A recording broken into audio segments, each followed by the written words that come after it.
চারটা। ওয়াদা নাম্বার 5 হচ্ছে রমজান মাসে যার যার যাকাত ফরজ হয়, যাকাত অবশ্যই যাকাত আদায় করে দিবেন ইনশাআল্লাহ। করবেন কি না?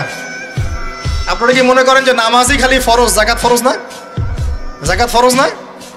যে কেউ যদি মনে করে নামাজ ফরজ যাকাত ফরজ না, সে ব্যক্তি কাফের।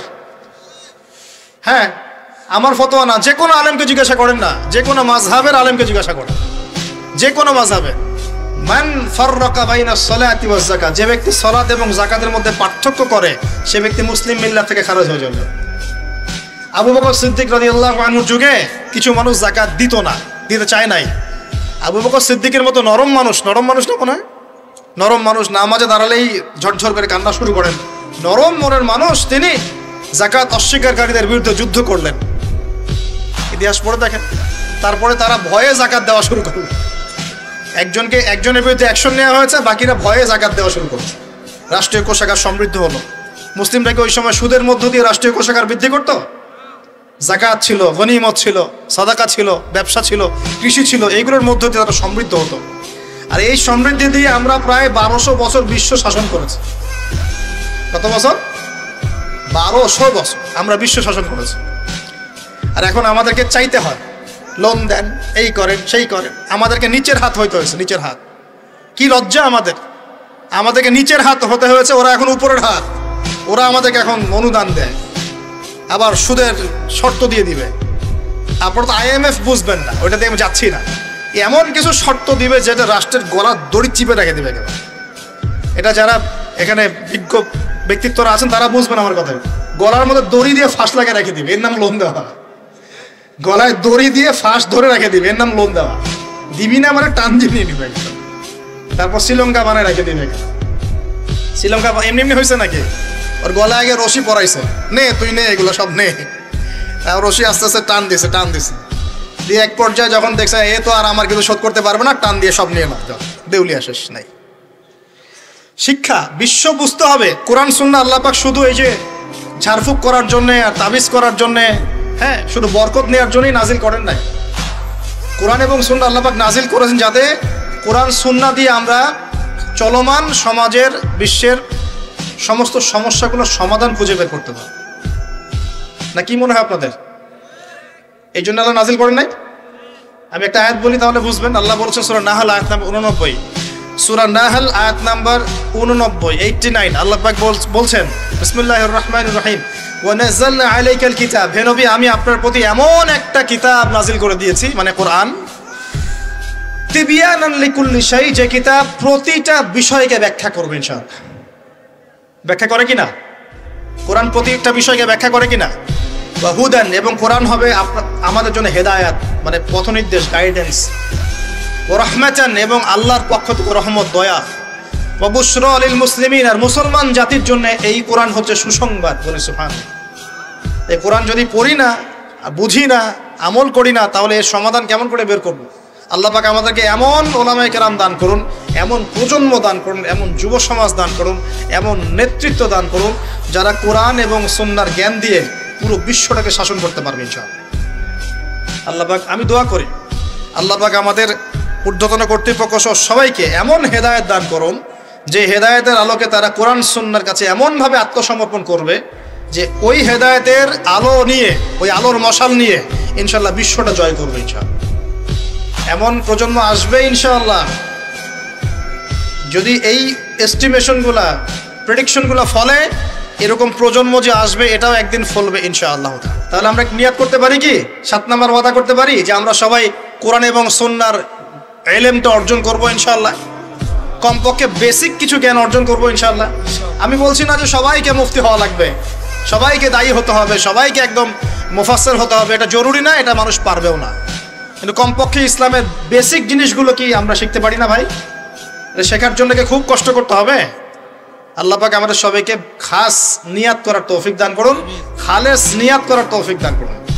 দ্বীনের জ্ঞান অর্জন আল্লাহ পাক ফরজ করেছেন ভাই। দ্বীনের জ্ঞান অর্জন করা মুস্তাহাব বিষয় নয়, নফল কিছু নয়। তালাবুল ইলমি ফরিদা আলা কুল্লি মুসলিম, প্রত্যেক মুসলমানের উপরেই দ্বীনের ইলম অর্জন করাটা ফরজ। এটা কি নফল? আমরা নিজেরা অর্জন করব, আমাদের সন্তানদেরকে শেখাবো, মা বোনদেরকেও শেখাবো ইনশাআল্লাহ। মা বোনদেরকে শেখানো লাগবে না ভাই? খালি চুলাই ঠেলবে সারা জীবন, নাকি দিনের কিছু জ্ঞান অর্জন করাতে হবে? নাকি করাতে হবে না? আল্লাহ পাক আমাদের সবাইকে আদর্শ ইসলামিক পরিবার দান করুন বলি। যে কথা বলতে এসেছি গভীরে চলে গেছিলাম। আপনারা যাকাত দিয়েন রমজান মাসে, আল্লাহর ওয়াস্তে যাকাতগুলো দিয়ে দিয়েন এবং আল্লাহর ওয়াস্তে একটু ওয়াদা করেন আর যাই করেন অর্থনৈতিক জীবনে সুদের সাথে সম্পৃক্ত হবেন না। হবেন? সুদের পাপ কি? নিজের মায়ের সাথে জেনা করা। এই হাদিস কেউ শোনায় নাই ভাই? সুদের পাপের 70টা বা 73টা শাখা আছে। তার সবচেয়ে উঁচুটা আমি বলেছি কোরআন থেকে, আল্লাহ এবং তার রাসূলের সাথে যুদ্ধ করা। সবচেয়ে নিচের পাপটা কি জানেন? সবচেয়ে নিচের পাপ হচ্ছে নিজের মাকে বিয়ে করা। নাউযুবিল্লাহ। নিজের মাকে কেউ বিয়ে করে? এর চাইতেও জঘন্য কাজ হলো সুদ খাওয়া, কারণ সুদের মধ্য দিয়ে মানুষের রক্তকে চুষে খাওয়া হয়। আর মেরাজের রাতে যখন নবী সাল্লাল্লাহু আলাইহি ওয়াসাল্লাম, যে মেরাজের কথা বলছিলাম, তিনি আল্লাহর সাথে সাক্ষাৎ করতে গিয়েছিলেন, তখন জাহান্নামের অনেক আযাব তিনি দেখেছেন। আর কিছু প্রশ্ন করতে পারে মানুষ যে জাহান্নাম কি তাহলে আগেই তৈরি হয়ে আছে, আযাব কি এই সেই, এগুলো অ্যান্সার দেওয়ার জন্য আরেকটা লেকচার লাগবে। মনে রাখবেন, সময় এর নিয়ন্ত্রণ আল্লাহর হাতে। আমাদের কাছে অতীত, বর্তমান, ভবিষ্যৎ এই বিষয়গুলো আছে, আমাদের টাইম ফ্রেমের মধ্যে এটা আছে। আল্লাহ পাকের কাছে এইভাবে সময় না যে অতীত একটা, এটা বর্তমান, এটা ভবিষ্যৎ, এমন নয়। সব কিছু আল্লাহর সামনে, সব কিছু। আমরা যেখানে ঘুরি, এই সৌরজগতে আমরা ঘুরছি, এই যে ওয়াজ করছি যখন আমরা, এখনো জমিনটা ঘুরছে কি না? আমাদেরকে নিয়ে পৃথিবী ঘুরছে শূন্যের মধ্যেই। সুবহানাল্লাহ বলেন। আমাদেরকে নিয়ে পৃথিবী এখনো এই মুহূর্তেও শূন্যের মধ্যে ঘুরছে, আসমানে ঘুরছে কি না? আমরা কি টের পাচ্ছি? টের পাচ্ছি না। সূর্য উঠছে, আমাদের কাছে মনে হয় যে একটা দিন আসলো, ডুবলো, একটা রাত হয়ে গেল। যদি আল্লাহ পাক পৃথিবীর ঘোরার গতিটাকে কমায় দেন, তাহলে কি হবে জানেন? দিন রাত লম্বা হয়ে যাবে।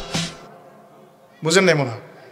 আল্লাহ পাক যদি এই যে আমরা ঘুরছি মনে করেন এভাবে, আল্লাহ যদি গতিটাকে কমায় দেন, আস্তে আস্তে ঘুরে, তাহলে দিন রাত লম্বা হয়ে যাবে। বিজ্ঞানীরা বলে, এটা বিজ্ঞানীদের কথা, এটা আমার কথা না, বিজ্ঞানীরা বলে তখন আমাদের দাড়ি চুলও নাকি পাকবে না, বয়সও নাকি বাড়বে না। যাই হোক, ওটা ওদের থটস, এটা আমাদের থটস না। আলোর বেগে যদি মানুষ মহাবিশ্বে, মহাকাশে সফর করতে পারে, আলোর বেগের চেয়ে বেশি বেগে, এখনকার সায়েন্সরা বলে, ওরাই বলে যে মানুষ তখন ফিউচারে চলে যেতে পারে, ভবিষ্যতে যেতে পারে, আলোর বেগে যদি সফর করতে পারে। এটা ওদের কথা, আমরা এইসব আলোচনা যাচ্ছি না। বলছি সময়ের নিয়ন্ত্রণ কার হাতে? আল্লাহর হাতে। বারজাখ বলে একটা জগৎ আল্লাহ তৈরি করেছেন। কি নাম? বারজাখ। এই জগৎটা হচ্ছে আমাদের দুনিয়ার জগৎ আর জান্নাত জাহান্নামের যে কিয়ামতের দিন, এর মাঝখানের একটা জায়গা। এখানে ইল্লিন আর সিজ্জিন দুটো স্তর আছে, একটা নাম ইল্লিন, একটা সিজ্জিন। এই দুনিয়ার নেককার মানুষ যারা, তাদের আত্মাগুলোকে আল্লাহ পাক এই যে ইল্লিনে নিয়ে গিয়ে রেখে দেন। আর দুনিয়াতে যারা পাপাচারী, তাদের আত্মাগুলোকে আল্লাহ পাক সিজ্জিনে রেখে দেন। এই যে কবরের যে আযাব, যে আমরা একটা কথা বলি, এটা আযাব বলল রুহের আযাব। কিসের আযাব? রুহ। দেহ তো আপনার নাই ওখানে, দেহ আছে? দেহ তো পচে গেছে, গলে গেছে, তাহলে আযাবটা কিসের? রুহের। বুঝাচ্ছি, আমি এই পড়াশোনাটা করেছি ইমাম গাজ্জালী রাহিমাহুল্লাহর বই থেকে। এত গভীর লেখা, ধরতে গেলেও মনে হয় যে একটা লাইন 10 বার পড়তে হচ্ছে। একটা এক্সাম্পল দিয়ে তিনি বুঝাচ্ছেন এভাবে। তিনি বলছেন এটা একটা উদাহরণ মাত্র, এটাই প্রকৃত ব্যাখ্যা না, একটা উদাহরণ মাত্র। বোঝানোর চেষ্টা করছেন তিনি এভাবে যে আমরা যখন ঘুমাই, অনেকে ভালো স্বপ্ন দেখেন না? ভালো স্বপ্ন দেখে আপনার কাছে ভালো লাগছে, খুব মজা লাগছে না? স্বপ্নের মধ্যে আপনি কি ভালো ফিল করছেন, মাশাআল্লাহ ভালো লাগছে, ঘুরছেন ফিরছেন খাচ্ছেন। যখন কোনো খুব ভালো আপনি একটা স্বপ্ন দেখেন, আপনার কিন্তু ভালো লাগে। আপনি স্বপ্নে, ঘুমন্ত অবস্থাতেই আপনি স্বপ্নে বাস্তবের ফিলিংস পাচ্ছেন, এমন হয় না? আল্লাহ পাক যদি আপনাকে স্বপ্নের মধ্যে রেখে দেন, ধরেন 1 বছর, 1.5 বছর, 2 বছর, তার 1-2 বছর আপনি স্বপ্নের মধ্যেই বাস্তবের ভালো লাগার ফিলিংসটা পেতে থাকবেন, কিন্তু আপনি ঘুমিয়ে আছেন। বাইরে থেকে আমি আপনাকে দেখছি যে আপনি ঘুমিয়ে আছেন, কিন্তু আপনি ঘুমন্ত অবস্থাতেও ভালো স্বপ্ন দেখেই ভালো ফিল করছেন। তিনি বোঝাচ্ছেন, উদাহরণ দিয়ে বোঝাচ্ছেন, এটা কিন্তু ব্যাখ্যা নয়, জাস্ট একটা বুঝাচ্ছেন উদাহরণ দিয়ে। আল্লাহ পাক যখন শহীদদের রূহগুলোকে জান্নাতে রেখে দেন, জান্নাতে তারা এইভাবে রূহগুলো ঘুরতে থাকে, ফল ফলাদি খেতে থাকে, পাখির মধ্যে রূহ দিয়ে দেন, সবুজ পাখি, এই পাখি উঠতে থাকে, তারা ভালো ফিল করতে থাকে। ওই হায়াতটাকে আল্লাহ পাক তাদের কাছে বাস্তব বানিয়ে দিয়েছেন। কথা বুঝতে পারছেন? ওই হায়াতটাকে আল্লাহ পাক তাদের কাছে বাস্তব বানিয়ে দিয়েছে। তাদের কাছে মনে হচ্ছে এটাই বাস্তব, এটাই জগৎ। আল্লাহ চাইলে করতে পারেন না? একটা ঘুমন্ত মানুষকে যদি আল্লাহ করতে পারেন, তাহলে শহীদদের ব্যাপারে করতে পারেন না? পারেন। আবার ধরেন একজন মানুষ পাপাচারী, আপনি কখনো কখনো স্বপ্ন দেখেছেন, ভয়ের স্বপ্ন, আটকে উঠছেন, শ্বাস বন্ধ হয়ে যাচ্ছে, এমন হয়নি অনেকদিন? আর হবে তো বেশি, কারণ কানে তো হেডফোন দিয়ে গান শোনেন, আর হেডফোন কানে দিয়ে ঘুমান, FM শুনতে শুনতে ঘুমান, হ্যাঁ এই কি করতে করতে ঘুমান। ঘুমানোর আগে তো দোয়া কালাম নাই, দোয়া কালাম মাসলুম দোয়া কালাম তো নাই, সূরা মুলক নাই, সূরা বাকারা শেষের আয়াত নাই, ইত্যাদি নাই, পবিত্রতা নাই, বিছান ছাড়েন না, লাইটস অফ পয়েন্ট না। আপনার সুন্নত মাফিক তো ঘুমাচ্ছি না আমরা। ঘুমানোর কতগুলো সুন্নত জানেন? ঘুমানোরই কত সুন্নত আছে। ইস্তেঞ্জা করতে হয়, ওযু করে আসতে হয়, পারলে মেসওয়াক করে নেয়, বিছান ঝাড়তে হয়, বিসমিল্লাহ বলে লাইট অফ করতে হয়, দরজায় খিল দিতে হয়, পাত্র যদি থাকে খাবার পাত্র, পানির পাত্র ঢেকে দিতে হয়, তারপরে পড়তে হয় বিছানায় গিয়ে আয়াতুল কুরসি, সূরা বাকারা শেষের 2-3টা আয়াত, সূরা ফালাক নাস ইখলাস, হাত একত্রিত করে ফু দিয়ে সারা গা মাসাহ করতে হয়। ডান কাত হয়ে আল্লাহুম্মা বিইসমিকা আমুতু আহইয়া বলে এই যে 33 বার সুবহানাল্লাহ, 33 বার আলহামদুলিল্লাহ, 34 বার আল্লাহু আকবার পড়তে পড়তে ঘুমাতে হয়। কয়জন জানে কয়জন ঘুমানোর সুন্নত? ঘুমানোর আগে এখন কানে হেডফোন, ব্লুটুথ, হাবি জাবি এইসব দিয়ে যুবকরা ঘুমাচ্ছে। প্রতিটা কাজ নবীর সুন্নত মতো করার চেষ্টা করবো, আল্লাহ পাক তৌফিক দান করুন। এই যে 9 নম্বর ওয়াদা করেন, জীবনের প্রতিটা কাজ নবীর সুন্নাহ মতো করবেন। রাজি আছেন ইনশাআল্লাহ? একদম চেহারা থেকে শুরু হবে, চুল দাড়ি পোশাক আশাক থেকে শুরু হবে।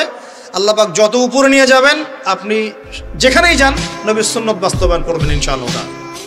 আল্লাহ পাক তৌফিক এনায়েত করুন, বলি আমিন।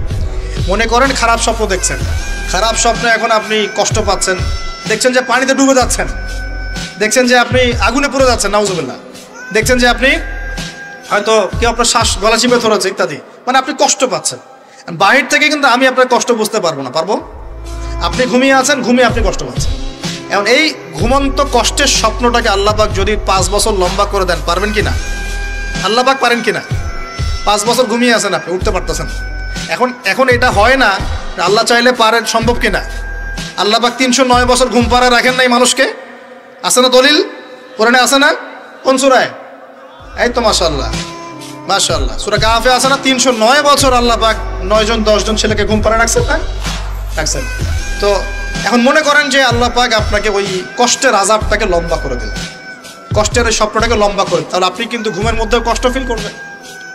এখন কবরে যদি আল্লাহ পাক বারজাখের জীবনে সিজ্জিনে কিছু আত্মাকে রেখে আত্মাগুলোকে আযাব দেন, এবং ওইটাকেই যদি তাদের কাছে বাস্তব ফিল দিয়ে দেন, তাহলে কি তার আযাব পাবে না? অনেক ব্যাখ্যা আছে, যেগুলো নিয়ে আলাদা লেকচার দেওয়া যায়। এতটুকু বোঝেন যে আল্লাহ পাক ইন্নাল্লাহা আলা কুল্লি শাইইন কাদির, আল্লাহ পাক প্রতিটা বিষয় সম্পর্কে ক্ষমতাবান। আল্লাহ পাকের হাতেই সব ক্ষমতা, আল্লাহ সব করতে পারেন।